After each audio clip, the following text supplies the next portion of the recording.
সকাল সকাল উঠে পড়লাম বন্ধুরা। সো হ্যালো এভরিওয়ান, তোমরা সবাই কেমন আছো? আশা করি ভালো আছো। তো বন্ধুরা দেখো, ব্রাশ করে নেওয়ার পালা। যারা যারা আমার চ্যানেলে নতুন, প্লিজ ঝটপট সাবস্ক্রাইব করে ফেলো, যাতে তোমরা নেক্সট ভিডিও দেখ। আমাদের দিকে সেই ভোর 4টে থেকে বৃষ্টি আরম্ভ হয়েছে। ওয়েদারটা এত বিচ্ছিরি, পুরো মেঘলা ওয়েদারের মতো।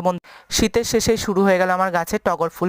আমি তো অবাক বন্ধুরা, সকালে উঠে দেখি আমার বোগেনভেলিয়া গাছে এত ফুল ফুটেছে, কি বলবো বন্ধুরা। তোমরা কারা কারা কাগজ ফুল হিসেবেও চেনো, প্লিজ ঝটপট কমেন্টে বলো তো তোমাদের কি কি গাছ আছে এরকম বোগেনভেলিয়া, কি কি ভ্যারাইটিস আছে, প্লিজ ঝটপট কমেন্টে বলে যাও এটা কি কালার, প্লিজ এটাও কমেন্টে বলে। আমি তো ভাবতে পারিনি যে আমার গাছে এত বোগেনভেলিয়া গাছ ধরবে বন্ধুরা, ফুল ধরবে। এবার আমি আর একটা জিনিস দেখাই চলো, আমার প্রিয় ড্রাগন গাছে দেখো বন্ধুরা, ছোট ছোট এই দেখো ডালও বেড়ে গেছে আমার বন্ধুরা। এই দেখো 4টে বেড়েছে, কি সুন্দর লাগছে না বন্ধুরা? তোমাদের গাছে ড্রাগন ফল ধরেছে নাকি, প্লিজ ঝটপট কমেন্টে জানাই। দেখো উকি মারছে আমার গাছের, উই দেখো চন্দ্রমল্লিকা, কি বলবো বন্ধুরা, শীত শেষ তার মধ্যেও আমার চন্দ্রমল্লিকা গাছে তো ফুল ফোটা বন্ধই হয়নি বন্ধুরা, তার সাথে চারাও বেড়ে গেছে অনেক কটা। এ দেখো আমার লাল পেয়ারা গাছটা কেমন লাগছে, প্লিজ কমেন্টে জানাও বন্ধুরা।